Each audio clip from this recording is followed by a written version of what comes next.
Hello बच्चों, आज मैं आपको पढ़ाने वाली हूँ एसएसटी ऑफ क्लास 6 जिसका हमारा पहला चैप्टर है व्हेन, वेयर एंड हाउ। इस चैप्टर में हम पढ़ेंगे नोइंग अवर पास्ट, अपने पास्ट को जानेंगे। वाई टू स्टडी हिस्ट्री, हमें हिस्ट्री को क्यों पढ़ना चाहिए ये जानेंगे। प्री हिस्ट्री टू हिस्ट्री मतलब युगों से अपने इतिहास तक, ठीक है। और ज्योग्राफी एंड हिस्ट्री मतलब भूगोलिक से इतिहास। और इम्पॉर्टेंट सोर्सेज ऑफ हिस्ट्री, और हिस्ट्री के कौन से इम्पॉर्टेंट सोर्सेज है, कौन से महत्वपूर्ण स्रोत है उनके बारे में। अब ये आपको एक टेबल दिख रही है, ये हमारा बीसी का है मतलब बिफोर क्राइस्ट, और ये है हमारा एडी का यानी एनो डोमिनी। बीसी मतलब बिफोर क्राइस्ट यानी क्राइस्ट से पहले का वक्त, ठीक है। तो क्राइस्ट से पहले क्या थे? ओरिजिन ऑफ मैन मतलब मनुष्य की उत्पत्ति, पहले मनुष्य आए, ठीक है। उसके बाद प्री हिस्ट्री यानी युग। युग में हमारे आते हैं 4 युग, सत्य युग, त्रेता युग, द्वापर युग और कलयुग। कलयुग में हमारे ये चालू हो गए the stone age, bronze age और आयरन एज। स्टोन एज था आदि मानव की उम्र, मतलब तब आदि मानव आए थे। पहले मानव बंदरों के रूप में आए थे ना, तो वो स्टोन एज था।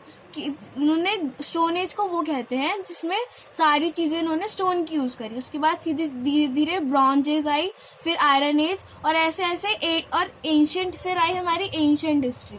इसमें हमारे राजाओं के बारे में पढ़ेंगे हम। फिर आई हमारी मेडिवल हिस्ट्री, ये मुगलों के बारे में है। और फिर हमारी आई मॉडर्न हिस्ट्री, ये हमारी हिस्ट्री है जब ब्रिटिश इंडिया में आए थे तब की हिस्ट्री, ठीक है। तो ये हमारी आती है बीसी में, और ये हमारी आती है एडी में। मतलब एडी मतलब जब जीसस पैदा हो गए थे उसके बाद के साल, ठीक है। अब देखिए, Knowing our past, sometimes we wonder how people lived many years ago. कभी कभार हम ये सोचते हैं कि पहले के ज़माने में, पहले के कुछ सालों में लोग कैसे रहते थे। What did they eat? वो क्या खाते थे। What type of clothes did they wear? और वो कौन से तरीके के क्लोथ्स पहनते थे। Did they live the way we do now? क्या वो उस तरह से रहते थे जैसे हम आज रहते हैं, और etcetera. Knowing our past help us to find the answers to all these questions. अगर हम अपने पास्ट को जान लेंगे तो हमें इन सब सवालों के जवाब मिल जाएंगे। If we get to know about what happened thousands of years back, अगर हमें ये जानना है कि हजारों साल पहले क्या हुआ था, it would be difficult to believe. ये हमारे मानने के लिए थोड़ा मुश्किल होगा कि हम उसे बिलीव कर पाए। To understand our growth and progress, अगर हमें अपने ग्रोथ को जानना है और हमारे प्रोग्रेस को जानना है प्रेजेंट टाइम के, वर्तमान समय के, तो we need to study the past. तो हमें हिस्ट्री को पढ़ना पड़ेगा, अपने पास्ट को जानना पड़ेगा। Understanding history, history is the study of past event set in a chronological order. History क्या है? हिस्ट्री एक स्टडी है भूतकाल की, जो सेट है, जो जिसकी इवेंट सारी सेट है क्रोनोलॉजिकल ऑर्डर में।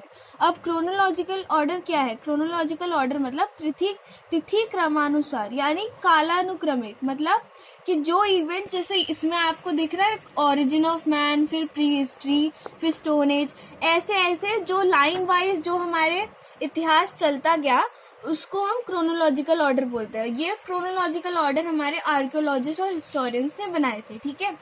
It considers every action that people did in the past. ये उन सारे एक्शंस को, उन सारे गतिविधियों को मार्क करता है, रिकॉर्ड करता है जो लोगों ने पास्ट में करे थे। It records the economy, occupation, clothing and eating habits of the past, habits of people of the past. ये सारी ये जो हमारे पास्ट इवेंट्स है, इसमें हमारे आते इकोनॉमी यानी अर्थव्यवस्था। मतलब उस टाइम पे लोग रहते थे तो वो कुछ ना कुछ तो बिजनेस करते होंगे ना, तो उनके पास जो पैसे आते थे, जो उनकी देश की इकोनॉमी थी, उनके कंट्री की इकोनॉमी थी, वो यानी अर्थव्यवस्था। और उनको ऑक्यूपेशन यानी व्यवसाय, वो कोई बिजनेस करते होंगे पैसे कमाने के लिए जिससे उनकी लिविंग चल सके। क्लोथिंग यानी वो क्या कपड़े पहनते थे, ईटिंग यानी वो क्या खाते थे। Habits of the people of the past, और उनका रूटीन क्या रहता था दिन का, और पूरे मतलब वो रहते कैसे थे। The word history has been derive from the Greek word. जो वर्ड हिस्ट्री है वो एक ग्रीक वर्ड से डिराइव हुई है, एक ग्रीक वर्ड से लिया गया है। इस जो है हिस्टोरिया, मतलब इट मीन्स लर्निंग और नोइंग बाय इंक्वायरी। इसका हिस्टोरिया का मतलब है लर्निंग, मतलब इंक्वायरी के जरिए हम किसी चीज को जाने, उस चीज को हम पहचाने। मतलब इंक्वायरी अब कौन करते हैं? इंक्वायरी हमारे आर्कियोलॉजिस्ट करते हैं, जिसे हम हिंदी में पुरातत्वविद कहते हैं। तो उन्होंने इसको हिस्टोरिया से हिस्ट्री बनाया। अब हम पढ़ते हैं वाई टू स्टडी हिस्ट्री, हमें हिस्ट्री क्यों पढ़नी चाहिए। Sometimes we may think why to study history, कभी कभार हम सोचते हैं हमें हिस्ट्री क्यों पढ़नी चाहिए। What good will it do to us now, ये हमारे लिए क्या अच्छा करेगा अभी के समय में। Well history teaches us about the past. अच्छा हिस्ट्री हमें हमारे पास्ट के बारे में पढ़ाता है हमें कि हमारे भूतकाल में जो प्रेजेंट का टाइम है उससे हमें भूतकाल में हमें क्या जानने को मिलता है, ठीक है। The study of history is an attempt to learn, the study history को पढ़ना एक चीज को याद करना and understand the lives of people in the past, और पहले के जमाने के लोगों के बारे में जानने का एक स्रोत है स्टडी ऑफ हिस्ट्री, ठीक है। The study of past is important to understand, एक भूतकाल को पढ़ना इज इम्पॉर्टेंट, वो जरूरी है टू अंडरस्टैंड द प्रेजेंट, अगर आपको अपने वर्तमान काल के बारे में जानना है। We can learn about many things related to the past, हम बहुत सारी चीजें जान पाएंगे अपने बारे में अगर हमने अपने पास्ट के बारे में जाना। इट इंक्लूड्स क्लोथिंग, लाइफस्टाइल, ये हमारे क्लोथ्स का हमें पता लगाएगा कि हम लोग पहले के ज़माने में क्या पहनते थे और आज के ज़माने में हम क्या पहनते हैं। लाइफस्टाइल यानी पहले के ज़माने में वो किस तरह से जीते थे और आज के ज़माने में किस तरह से जीते, मतलब हिस्ट्री हमें कंपेयर करने के लिए वो करता है कि हम किस तरह से अपने आप को पहले के ज़माने से कंपेयर कर सकते हैं, ठीक है। The people they lived in, और जो the place they lived in, और जो जगह थी जहाँ वो रहते थे। द नेम्स ऑफ प्लेसेस, और उनकी जगहों के नाम। The houses and the food habits of the people of the past, और उनकी जो स्टडी ऑफ हिस्ट्री है वो हमें मदद करता है, ये हमें मदद करता है। हाउसेज मतलब वो कैसे हाउस बनाते थे अपना, उनके फूड हैबिट्स क्या थे, मतलब वो खाते क्या थे। The study helps us to understand the present society better. This study helps us to understand why certain culture and societies have survived till today.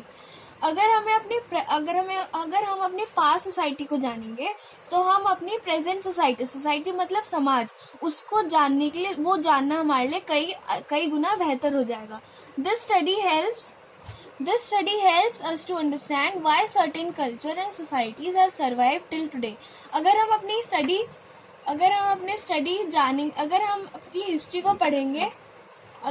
History को पढ़ेंगे तो हम अपने आज की संस्कृति और आज के समाज की गतिविधियों को कैसे वो आज जी रहे हैं, कैसे वो आज की दुनिया में वो चल रहे हैं, वो जान पाएंगे।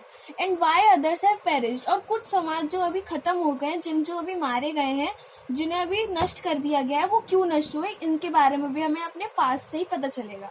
This study also helps us to know our own roots. ये स्टडी जो हमारी हिस्ट्री की स्टडी है वो हमें और इसमें भी मदद करेगी ताकि हम अपने ओन रूट्स, इसमें प्लांट्स के रूट्स की बात नहीं करी है, इसमें करी है हमारे रूट्स की, मतलब हमारे पीढ़ियों की, जो हमारी जनरेशन थी, मतलब आपके दादा, उनके दादा, ऐसे करके। तो यहाँ पे आपको बोला गया है this study also helps us to know our own roots, मतलब अपने पीछे के जनरेशन के बारे में भी आपको ये जानने में मदद करेगी आपकी हिस्ट्री की study. Our past is linked with our present, हमारा पास्ट जो है, हमारा भूतकाल जो है, हमारे वर्तमान के साथ लिंक्ड है। And it gives shape to our future, और ये हमारे फ्यूचर को भी सिक्योर करता है, एक शेप देता है जिससे हम अपने फ्यूचर में भी हमें मदद मिले। The present can not be understood without understanding the past, हम अपने प्रेजेंट को नहीं जान पाएंगे अगर हमें अपना पास्ट ही नहीं पता होगा तो। And hence future can not be shaped also, और अपने फ्यूचर को भी हम ऐसे शेप्ड नहीं कर पाएंगे, अपने फ्यूचर को भी ऐसे हम नहीं बेहतर बना पाएंगे अगर हमने अपने पास्ट को नहीं जाना होगा। So for better present and better future, अगर हमें अच्छा वर्तमान चाहिए और अच्छा भविष्य चाहिए तो हमें अपने पास्ट को, मतलब हमने भूतकाल को जानना पड़ेगा। अब हमारा टॉपिक है प्री हिस्ट्री टू हिस्ट्री, मतलब युगों से इतिहास तक। To make it easier to study the past, the historian have divided the history into 3 periods. अगर आपको अपने हिस्ट्री को जानना है तो जो हमारे इतिहासकार कौन होते हैं, जो आर्कियोलॉजिस्ट सामान को डग करके लाते हैं, मतलब खोद के लाते हैं जमीनों में से। तो जो हिस्टोरियंस होते हैं वो उन खोजों को, मतलब एक मार्क देते हैं, क्रोनोलॉजिकल ऑर्डर में उन्हें इकट्ठा करके रखते हैं, तो उन्हें हम हिस्टोरियंस कहते हैं, जो चीज़ों का पता लगाते हैं पास्ट की। तो उन्होंने हमारे लिए हिस्ट्री को बहुत ही ईजियर बना दिया। The historians have divided the history into 3 periods. उन्होंने क्या किया, उन्होंने हिस्ट्री को 3 पीरियड्स में, 3 कालों में डिवाइड कर दिया। वो हमारे 3 काल कौन से हैं? Pre history, proto history and history. वो तीन पीरियड्स हमारे हैं, pre history, proto history and history. मतलब प्री हिस्ट्री मतलब हमारे युग, प्रोटो हिस्ट्री मतलब हमारे प्री हिस्ट्री से कुछ आगे का समय, और हिस्ट्री मतलब हमारा आज का इतिहास। ठीक है, तो अब हम पढ़ते हैं प्री हिस्ट्री के बारे में। It is the period for which there are no written records. ये वो काल है जब हमारे पास रिटन रिकॉर्ड्स नहीं थे। मतलब it is the time when written had not been invented. मतलब इस टाइम पे लोगों को लिखना नहीं आता था, क्योंकि उनके पास ब्रेन नहीं था। The knowledge of this period, इस पीरियड की knowledge is based on the things, वो उन चीजों पे निर्भर करती है that have been dug up by the archaeologist. मैंने आपको बताया था आर्कियोलॉजिस्ट चीजों को खोदते हैं जमीन में से, तो वही आर्कियोलॉजिस्ट को हम पुरातत्वविद कहते हैं हिंदी में। उन्होंने ये नॉलेज हमारी इस पीरियड की प्री हिस्ट्री की नॉलेज जो है वो आर्कियोलॉजिस्ट ने जो सामान खोदे थे जमीन में से, उन चीजों से हमें पता चलती है इन प्री हिस्ट्री के बारे में। क्योंकि इस टाइम पे राइटिंग जो है, लेखन कार्य अभी इन्वेंट नहीं हुआ था, डिस्कवर नहीं हुआ था, तो इनके पास कोई रिटन रिकॉर्ड्स नहीं आए थे। अब हम पढ़ेंगे प्रोटो हिस्ट्री के बारे में। This refers to the period for which we have some written records. ये वो पीरियड है, ये वो काल है जब हमारे पास This refers to the period for which we have some written records। मतलब हमारे पास कुछ लेखन रिकॉर्ड्स है हमारे पास, क्योंकि उस टाइम पे रिटन रिकॉर्ड्स मतलब वहाँ पे उस टाइम पे राइटिंग जो है वो इन्वेंट हो चुकी थी। But written records are yet to be interpreted and understood.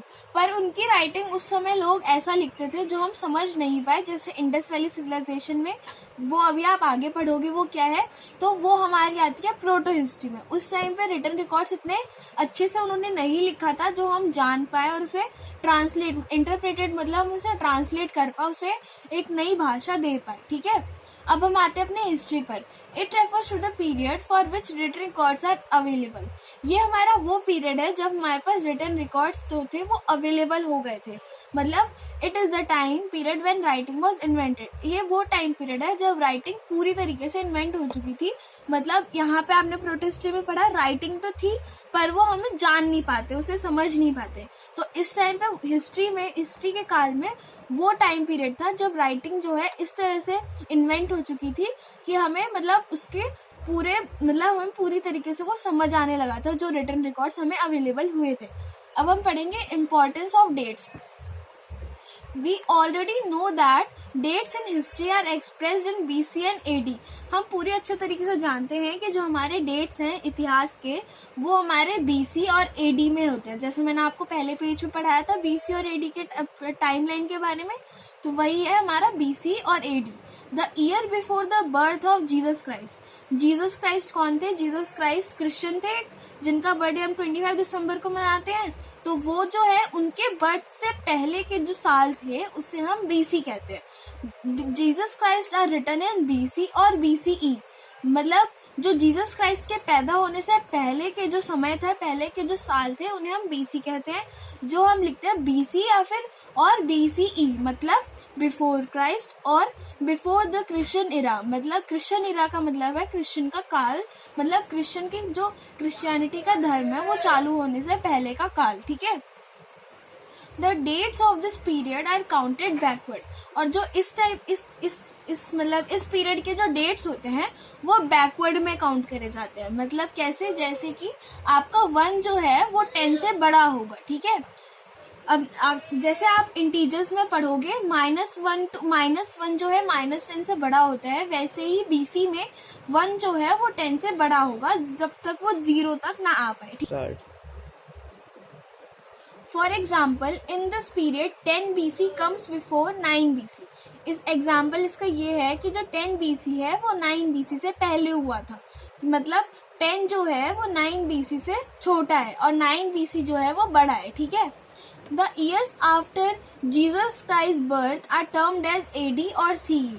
अब जो जीसस क्राइस्ट के बर्थ के मतलब जीसस क्राइस्ट के जन्म के बाद के जो ईयर थे, मतलब जीसस क्राइस्ट पैदा हो चुके थे, अब वो रहने लगे थे, उन्हें हम कहते हैं एडी और CE, which means Anno Domini in the year of the Lord, मतलब जीसस क्राइस्ट के पैदा होने के बाद के साल, और क्रिश्चियन इरा मतलब क्रिश्चियनिटी धर्म जो चालू हो गया था उसका इरा, उसका पीरियड, ठीक है।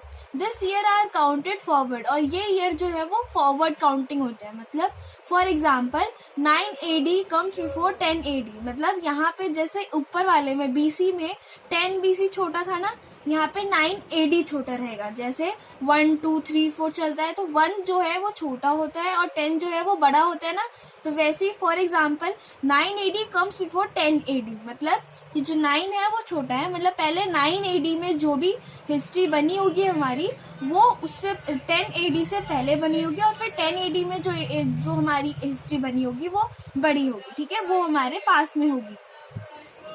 Any event that happened in 200 BC, मतलब अगर कोई इवेंट जो है हमारी कोई हिस्ट्री, हमारा कोई पास्ट अगर 200 BC में घटा होगा, means that it happened 200 years before the birth of Jesus Christ. इसका मतलब है कि वो जीसस क्राइस्ट के बर्थ के 200 साल पहले हुआ था।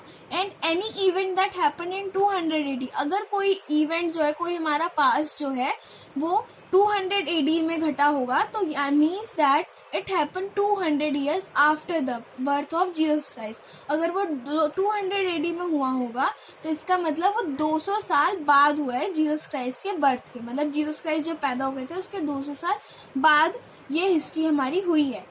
The historical events are arranged by the historians in chronological order. Chronological order में आपको पढ़ा चुकी हूँ पहले पेज पे।